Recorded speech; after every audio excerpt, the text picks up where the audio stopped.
कल्मषापहम्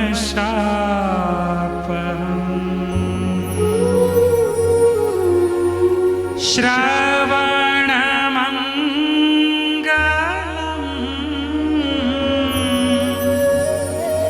श्रीमदाततम्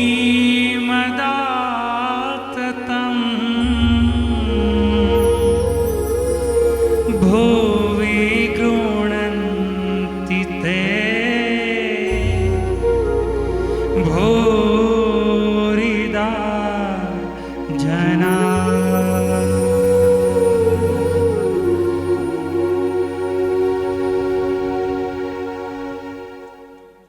जय स्वामीनारायण, जय द्वारिकाधीश। श्रीमद्भागवत कथा तृतीय स्कंध अथ नवमोध्यायः। ब्रह्मा जी द्वारा भगवान की स्तुति।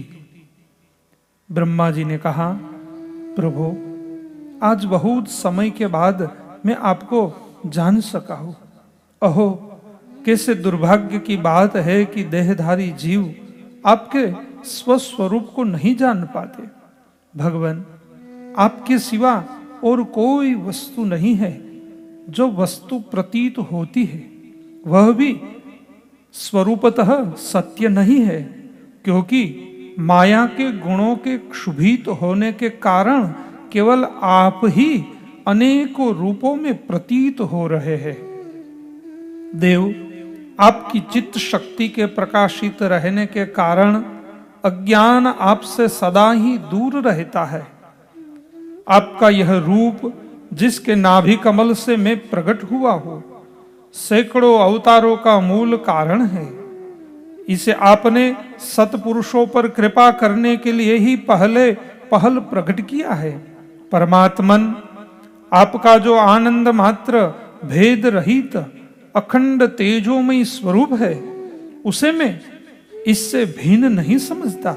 इसलिए मैंने विश्व की रचना करने वाले होने पर भी विश्वातीत आपके इस अद्वितीय रूप की ही शरण ली है।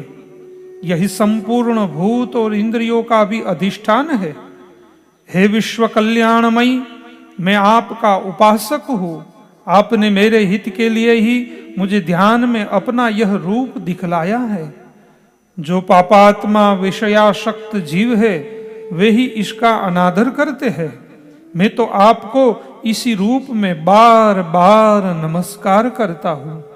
मेरे स्वामी, जो लोग वेद रूप वायु से लाई हुई आपके चरण रूप कमल कौश की गंध को अपने कर्णपुटों से ग्रहण करते हैं, उन अपने भक्त जनों के हृदय कमल से आप कभी दूर नहीं होते, क्योंकि वे पराभक्ति रूप डोरी से आपके पाद पद्मों को बांध लेते हैं। जब तक पुरुष आपके अभयप्रद चरणारविंदों का आश्रय नहीं लेता, तभी तक उसे धन और बंधुजनों के कारण प्राप्त होने वाले भय, शोक, लालसा, दीनता और अत्यंत लोभ आदि सताते हैं, और तभी तक उसे मेरेपन का दुराग्रह रहता है, जो दुख का एकमात्र कारण है। जो लोग सब प्रकार के अमंगलों को नष्ट करने वाले आपके श्रवण कीर्तनादि प्रसंगों से इंद्रियों को हटाकर लेश मात्र विषय सुख के लिए दीन और मन ही मन लालायित होकर निरंतर दुष्कर्मों में लगे रहते हैं, उन बेचारों की बुद्धि दैव ने हर ली है। अच्युत उरुक्रम इस प्रजा को भूख, प्यास, वात, पीत, कफ, सर्दी, गर्मी, हवा और वर्षा से परस्पर एक दूसरे से तथा कामाग्नि और दुस्सह क्रोध से बार बार कष्ट उठाते देखकर मेरा मन बड़ा खिन्न होता है। स्वामिन, जब तक मनुष्य इंद्रिय और विषय रूपी माया के प्रभाव से आपसे अपने को भिन्न देखता है, तब तक उसके लिए इस संसार चक्र की निवृत्ति नहीं होती है। यद्यपि यह मिथ्या है, तथापि कर्म फल भोग का क्षेत्र होने के कारण उसे नाना प्रकार के दुखों में डालता रहता है। देव, औरों की तो बात ही क्या, जो साक्षात मुनि है वे भी यदि आपके कथा प्रसंग से विमुख रहते हैं तो उन्हें संसार में फंसना पड़ता है। वे दिन में अनेक प्रकार के व्यापारों के कारण विक्षिप्त चित्त रहते हैं, रात्रि में निंद्रा में अचेत पड़े रहते हैं। उस समय भी तरह तरह के मनोरथों के कारण क्षण क्षण में उनकी नींद टूटती रहती है तथा दैववश उनकी अर्थ सिद्धि के सब उद्योग भी विफल होते रहते हैं। नाथ, आपका मार्ग केवल गुण श्रवण से ही जाना जाता है। आप निश्चय ही मनुष्य के भक्ति योग के द्वारा परिशुद्ध हुए हृदय कमल में निवास करते हैं। पुण्य श्लोक प्रभो, आपके भक्तजन जिस जिस भावना से आपका चिंतन करते हैं उन साधु पुरुषों पर अनुग्रह करने के लिए आप वही वही रूप धारण कर लेते हैं। भगवान, आप एक है तथा संपूर्ण प्राणियों के अंतःकरणों में स्थित उनके परम हितकारी अंतर आत्मा है। इसलिए यदि देवता लोग भी हृदय में तरह तरह की कामनाएं रखकर भांति भांति की विपुल सामग्रियों से आपका पूजन करते हैं तो उससे आप उतने प्रसन्न नहीं होते जितने सब प्राणियों पर दया करने से होते हैं। किंतु वह सर्वभूत दया असत पुरुषों को अत्यंत दुर्लभ है। जो कर्म आपको अर्पण कर दिया जाता है उसका कभी नाश नहीं होता, वह अक्षय हो जाता है। अतः नाना प्रकार के कर्म, यज्ञ, दान, कठिन तपस्या और व्रतादि के द्वारा आपकी प्रसन्नता प्राप्त करना ही मनुष्य का सबसे बड़ा कर्म फल है। क्योंकि आपकी प्रसन्नता होने पर ऐसा कौन फल है जो सुलभ नहीं होता। आप सर्वदा अपने स्वरूप के प्रकाश में ही प्राणियों के भेद ब्रह्म रूप अंधकार का नाश करते रहते हैं तथा ज्ञान के अधिष्ठान साक्षात परम पुरुष है। मैं आपको नमस्कार करता हूँ। संसार की उत्पत्ति, स्थिति और संहार के निमित्त से जो माया की लीला होती है वह आपका ही खेल है। अतः आप परमेश्वर को मैं बार बार नमस्कार करता हूँ।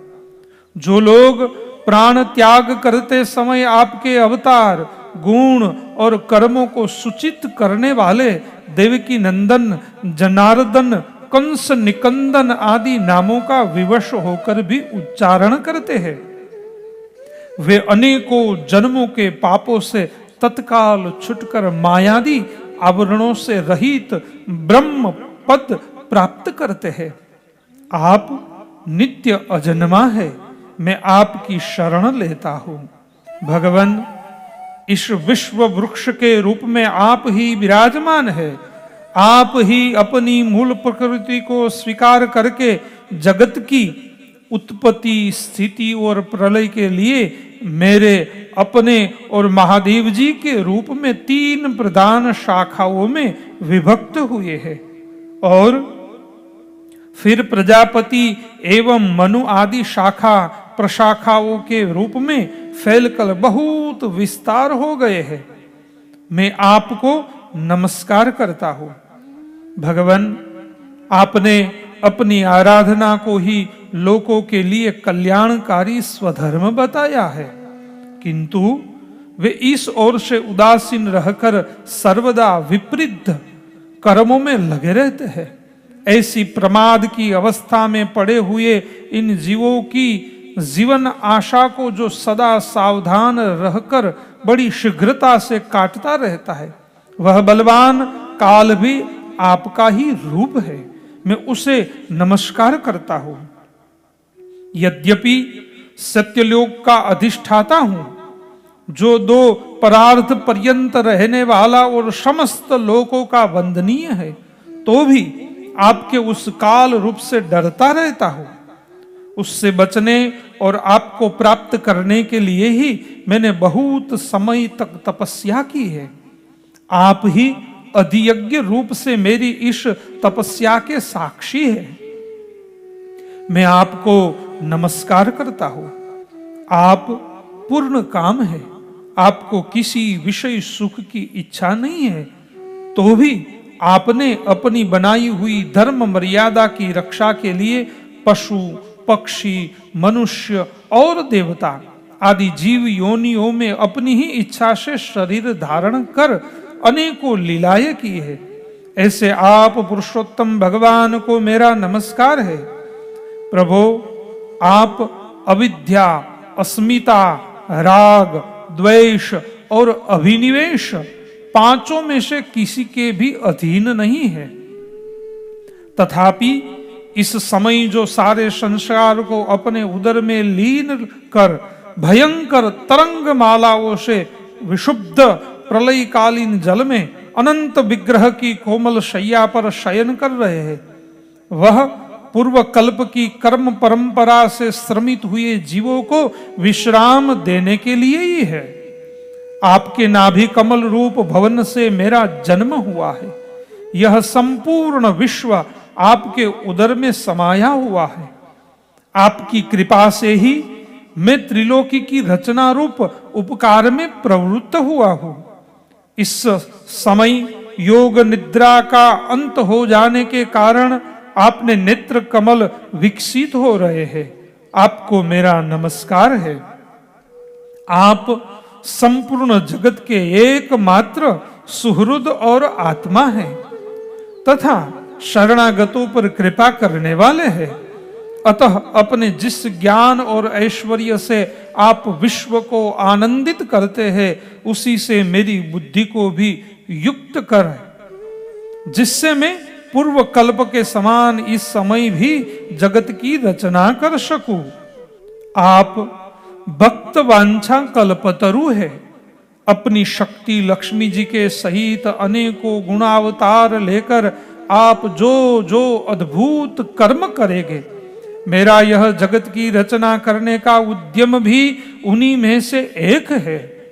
अतः इसे रचते समय आप मेरे चित्त को प्रेरित करें, शक्ति प्रदान करें, जिससे मैं सृष्टि रचना विषयक अभिमान रूप मल से दूर रह सकूं। प्रभो, इस प्रलयकालीन जल में शयन करते हुए आप अनंत शक्ति परम पुरुष के नाभि कमल से मेरा प्रादुर्भाव हुआ है और मैं हूं भी आप ही की विज्ञान शक्ति। अतः इस जगत के विचित्र रूप का विस्तार करते समय आपकी कृपा से मेरी वेद रूप वाणी का उच्चारण लुप्त न हो। आप अपार करुणामयी पुराण पुरुष है। आप परम प्रेममयी मुस्कान के सहित अपने नेत्र कमल खोलिए और शेष सैया से उठकर विश्व के उद्भव के लिए अपनी सुमधुर वाणी से मेरा विषाद दूर कीजिए। श्री मैत्रेय जी कहते हैं, विदुर जी, इस प्रकार तप, विद्या और समाधि के द्वारा अपने उत्पत्ति स्थान श्री भगवान को देखकर तथा अपने मन और वाणी की शक्ति के अनुसार उनकी स्तुति कर ब्रह्मा जी थके से होकर मौन हो गए। श्री मधुसूदन भगवान ने देखा कि ब्रह्मा जी इस प्रलय जल राशि से बहुत घबराए हुए हैं तथा लोक रचना के विषय में कोई निश्चित विचार न होने के कारण उनका चित्त बहुत खिन्न है। तब उनके अभिप्राय को जानकर वे अपनी गंभीर वाणी से उनका खेद शांत करते हुए कहने लगे। श्री भगवान ने कहा, वेदगर्भ, तुम विषाद के वशीभूत हो आलस्य न करो, सृष्टि रचना के उद्यम में तत्पर हो जाओ। तुम मुझसे जो कुछ चाहते हो उसे तो मैं पहले ही कर चुका हूं। तुम एक बार फिर तप करो और भागवत ज्ञान का अनुष्ठान करो।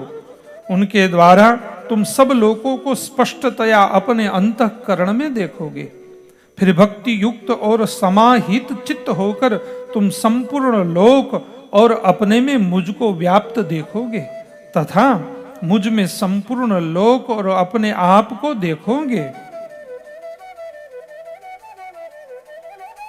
जिस समय जीव काष्ठ में व्याप्त अग्नि के समान समस्त भूतों में मुझे ही स्थित देखता है, उसी समय वह अपने ज्ञान रूप मल से मुक्त हो जाते हैं। जब वह अपने को भूत इंद्रिय गुण और अंतःकरण से रहित तथा स्वरूपतः मुझसे अभिन्न देखता है, तब मोक्ष पद प्राप्त कर लेता है। ब्रह्मा जी, नाना प्रकार के कर्म संस्कारों के अनुसार अनेक प्रकार की जीव सृष्टि को रचने की इच्छा होने पर भी तुम्हारा चित्त मोहित नहीं होता। यह मेरी अतिशय कृपा का ही फल है। तुम सबसे पहले मंत्र दृष्टा हो। प्रजा उत्पन्न करते समय भी तुम्हारा मन मुझ में ही लगा रहता है। इसी से पापमयी रजोगुण तुमको बाध नहीं पाता।